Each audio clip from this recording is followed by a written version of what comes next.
دڵ کە زۆر مەسرورە ئەمڕۆ ئارەزووی ئیزهارەکە، حەز لە فنجانی شەرابی دەست و پەنجەی یارەکە. دڵگەشە وەک گوڵوەهایە دەردوازاری نەما، تاڵبی وێسکی و شەرابە حەز لە عود و تارەکە. دڵ نەجاتی بوو لە تەنگی کەوتە بەزم و ڕەزمەوە، عاشقی سەیر و سەفایە مەیلی ناو گوڵزارەکە. دڵەوەندە مەست و کەیلە شێتە هیچ هۆشی نییە، وا لە ڕەقسایە خەریکە عالەمێ بێزارەکە. دڵ بە نەشئە و بەزمی میلیەت شکور بوژایەوە، شاییە سەیرانە بەزمە پڕ بەدەم هاوارەکە. دڵ بە ئاواتی گەیشت و لاوی کوردی دیکەوە، یەک دڵ و یەکدەم خەریکە میلەتی هۆشیارەکە. دڵ لە چینە خاڵیە بێگەردە سافە وەک بلور، سەتف و لەعنەت لە چارەی خائینی سەگسارەکە. دڵەڵێ بێکەس هەتاکەی لافی میلیەت بەدەم، هەوڵ و تێکۆشینە تەنها قەومی کورد ڕزگارەکە. گەر بەڕاستی بێنە پێشێ دەست لە دەست یەککەن هەموو، کێیە ئەو سایە حقوقی قەومی کوردین کارەکە. یەکتریتان خۆش بوێ تا نەکبەتی بەرتان بدە، دوو دڵی ئەم قەومە دیل و سووک و بەدڕەفتارەکە.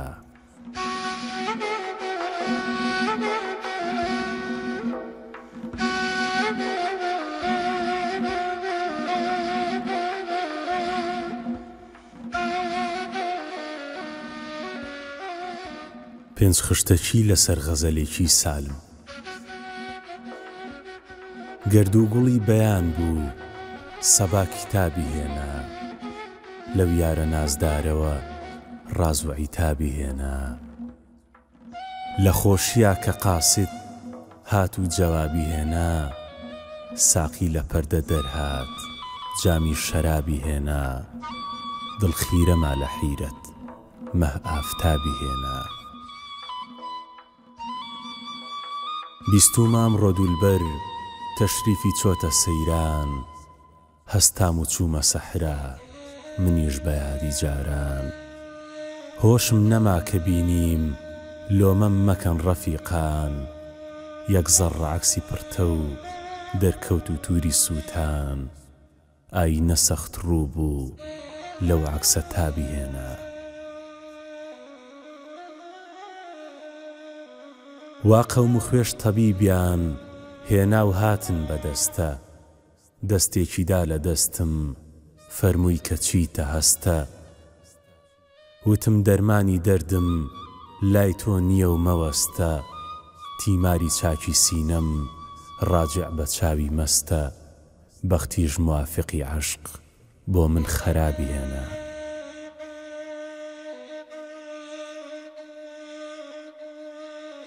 لە کۆڕ و بەزم و ڕەزمە لە حاڵەتێکی مەستە، دانیشتوم و لە ناکاو عود و کەمانەوەستا.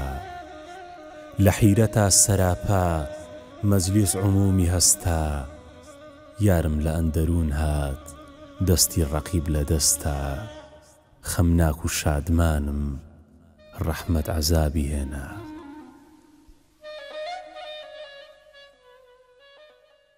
دەستم لە بادە هەڵگرت ساز و نەیم فڕێدا، ترسی قیامەتم بوو ڕوو ڕەش نەبم لەوێدا. بەرماڵم گرتە کۆڵ و توند لە ملم گرێدا، بۆ تۆ بە سووی مەجلیس هاتم بچم لە ڕێدا. بۆ کۆی مەیفرۆشان قیسمەت شیتابی هێنا.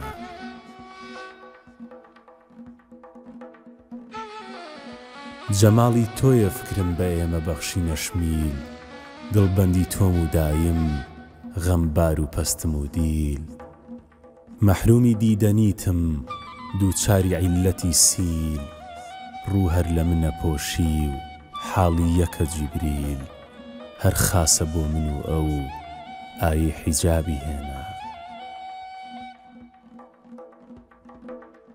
بە ئاخ و داخی تۆوە شەو تا سەحرە دەمتل، نەختێ لەخوا بترسە ئەی چاوڕەشەی شلومل. ئۆباڵی من باستۆت بەسیە نەما تەحەمل، وەی وەی چمەزولی سێبوو بەهبە لە دیدە و دڵ. دولبەر شەرابی گێڕا سالم کەبابی هێنا.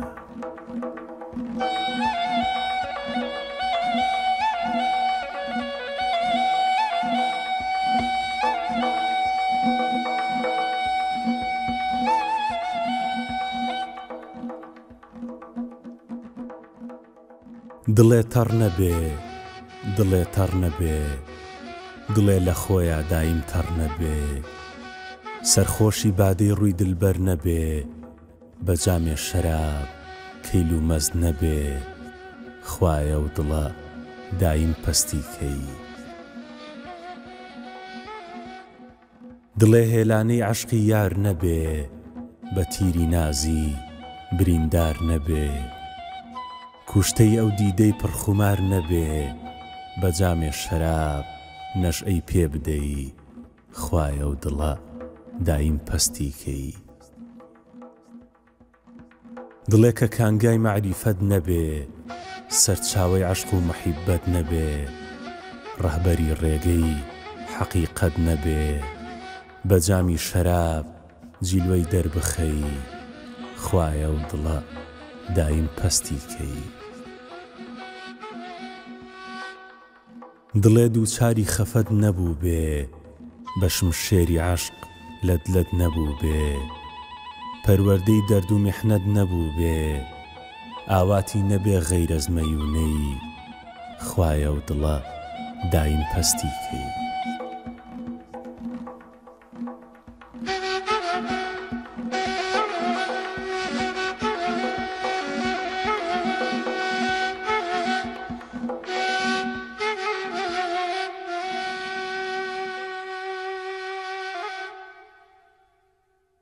ئەی مانگ، من و تۆ هەردوو هاودەردین، هەردوو گرفتار یەگاهی سەردین. تۆ وێڵ و ڕەنگ زەرد بە ئاسمانەوە، منیش دەربەدەر بە شارانەوە. دەخیلتم ئەی مانگ قیبلەی دڵداران، دەرمانی دەردی دڵی بیماران. شەوێکەوەم شەو بگەرە فریام، بە یار و هاودەم عاجز و تەنیام. دڵزار و بێزار پەست و غەمگینم، گیرۆدەی داوی یاری شیرینم. دڵبەندی عەشقی ئەو بەڵەک چاوم، شێت و شەیدایە و ئەگری جەخاوم. لەو ساوە ئەوم کەوتۆتە خەیاڵ، گریانە پیشەم بوومە کۆی زوو خاڵ. ئەی مانگ، تۆ شوعلەی عەشقی پیرۆزی، تۆ نەشئە بەخشی دڵی بەسۆزی. من سوێند دەدەم بە عیشق و جوانی، بە نەسیمەکەی بەری بەیانی. بەسەرهاتی خۆت بۆ من بەیان کە، دەردی گرانم نەختێ ئاسان کە. دووچاری چی بووی وا پەشێواوی، لەبەر چی پەست و مات و داماوی. پێم بڵێ تخوا چەند جوانت دی، چەند جووتە یاری دەست لە ملانت دی. چەند کۆڕی بەزمی عاشقانت دی، چەند تەخت و بەخت و خانومانت دی. چەند قەهرەمان و چەند سوڵتانت دی، چەند قەوم و میلەت چەند شارانت دی. چەند شەڕ و شۆڕی بێ ئامانت دی، چەند بۆردومانی کوردستانت دی. چەند کفنی ئاڵی شەهیدانت دی، چەند بێکەسانی پەرێشانت دی.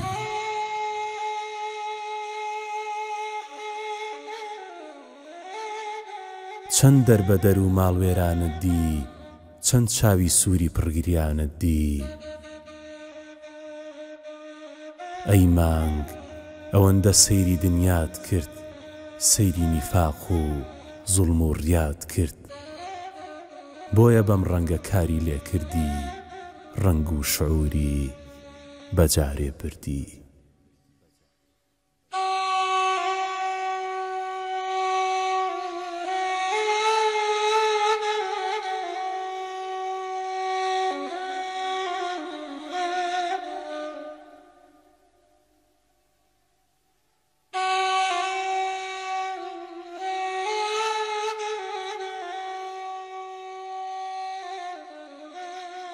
عالم مەکاتە مەخسەرە بۆ سەیری خۆیە و دولبەرە.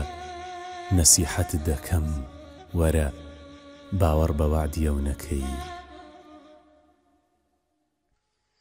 قسەی شیرینە شیلەیە، ئەو چاوشینە خنجیلەیە. بە ناز و مەکر و حیلەیە، باوەڕ بە وعدیە و نەکەی. هەرچی ڕەنجێ لەگەڵ ئەوە، بدەیە چێ بەبای هەوا. ڕەزی لە بیت و بێنەوە، باوەڕ بە وعدیە و نەکەی. هەزاران گیر و دەستخەڕۆ، ئەکات بە فیشاڵ و درۆ. نەتیجەش پێ دەڵێ بڕۆ، باوەڕ بە وعدیە و نەکەی. خۆتی فیداکەی هەر کەمە، خەڵاتیە و دەرد و غەمە. بێکەس بەسیەتی چیت لەمە، باوەڕ بە وعدیە و نەکەی.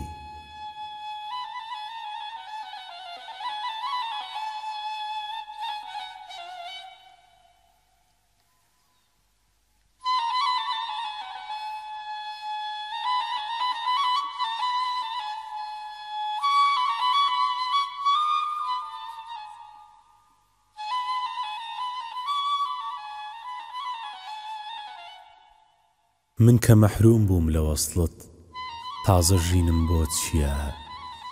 حورمەت و جاه و جەلال و ڕۆح و دینم بۆ چییە؟ دڵ لە بەردووری و فیراقت پڕ لە قەهر و میحنەتە. شیوەن و گریان عیشم، پێکەنینم بۆ چییە؟ باعیسی ڕووناکی قەلب و نوری چاوم تۆی. وەتەن چی لە دنیاکەم، بەبێ تۆ جێنشینم بۆ چییە؟ من کە خاکی پاکی کوردستانی نازدارم هەبێ، چی لە قەتعی ئەوروپاکەم، موڵکی چینم بۆ چییە؟ مەنزەرەی جوان و تەبیعی زۆرە لەم خاکەی منە. مەنزەرەی سونعی بەبۆیەی، سەوز و شینم بۆ چییە؟ من کە خۆشاوی زەریف و شەربەتی مێوژم ببێ، نامەوێ شەمپانیا و ئەشکەنجەبینم بۆ چییە؟ بۆیە خوڵقاوم کە خزمەت کەم، نەوەک هەردانیشم. بۆ وەتەن گەر تێنەکۆشم، هێز و تینم بۆ چییە؟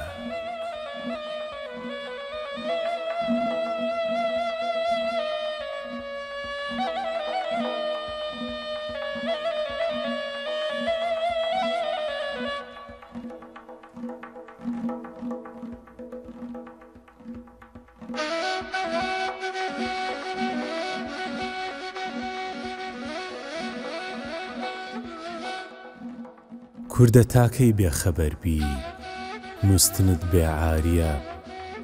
واسیتەی دواکەوتنت ئەمڕۆکە هەر بێکاریە. سەیریم قەومانەکە چۆن بوون و ئێستا بوون بەچی. حەیفە بۆ تۆوە سیری، بوویتە عەبد و جاریە. ئیتیفاقێ گەر نەکەی، لەم جەهلە خۆت ڕزگار نەکەی. پاشە ڕۆژت قەڵبە بەخوا، عەیش و نۆشت زاریە. مەرهەم و دەرمانی دەردت ئیتیفاقە. ئیتیفاق دوودڵی میقرۆبە، خزمە عیلەتێکی کاریە. نیوەڕۆیە هەستەی تر، بەرگی سستی داکەنە. زوڵمەتی شەوا بەسەر چوو وعدەی هۆشیاریە ڕێی نەزانی بەربدە و ڕێگای مەعاریف بگرە بەر نیشتیمانت زۆر کەساسە و ژینی هەر غەمباریە بێ کەسا قەتعی ئومێدی سەربەخۆیی قەت نەکەی کوردەواری زیندووە محتاجی لوتفی باریە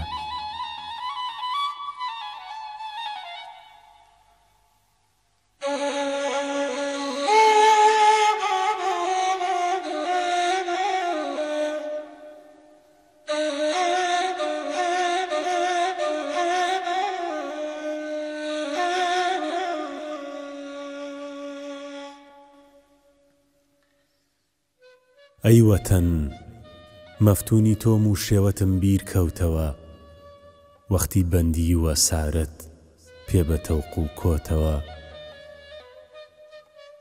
من لە زیکر و فیکری تۆ غافڵ نەبووم وا تێ نەگەی حەبس و تێ هەڵدان و زیلەت تۆی لەبیر بردۆتەوە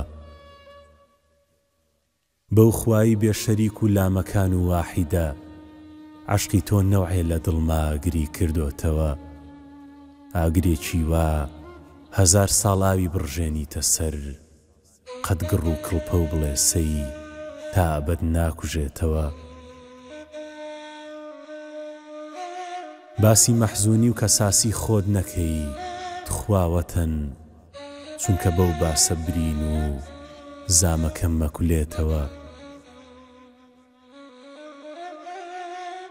ماتەمینی تابەکەی دەی پێکەنە و سەر هەڵبڕە مفتەخیر بە شوهرەتت وا عالەمی گرتۆتەوە نەکبەتی لاچ و سەعادەت بۆتە پشتیوانی تۆ کەوکەبی بەخت و فریشتت بەرزە درەوشێتەوە گەرچی بەینێکە زەلیل و دیلی دەستی زاڵمی نۆبەتی شادی تەمجا ناحەزت لێک بێتەوە لافی میلیەت بەدەم لەم عەسرەدا کەڵکی نییە ڕۆژی هەوڵە هەر بە هیممەت گۆی هونەرە برێتەوە بێقسوورە چەند جەسوورە سەد شکورە ئەولادەکەت وا لە ڕێی تۆدا لە خوێنا سەیری چۆنت لێتەوە بەسیە تەعنەم لێمەدا هەر ڕۆڵەکەی جارانتم هێندە حیلمت بێ هەتاکو دەست و پێم مەکرێتەوە شەرتە شەرتی پیاوەتی بێ گەر خودا دەستم بدا دوژمنت پەتکەم وەکو سەگ بیخەمە ژێر پێتەوە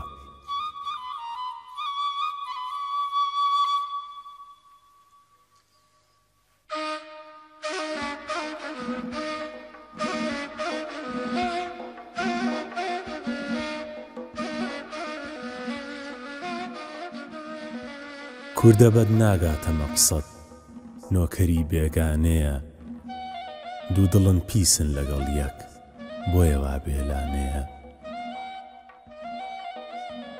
میلەتێکن بۆ نەمانی یەکتری هەر هەوڵەدەن داخەکەم ورد و درشتی شێت و شەیدای عانەیە سەنعەت و عیلم و مەعاریف زەڕێک باوی نییە پیاوەتی لایەن بە تەنها چەفتە و جامانەیە بۆ قسەی زل بێ قسوورن باسی کوردیە دەکەن کوردیەت خورمایە بۆچی یا قسەی شێتانەیە میلەتی بێعیلم و ئەخلاق چۆن بە ئیستیقلالەگا واسیتەی بەرزی و تەرەقی هیممەتی مەردانەیە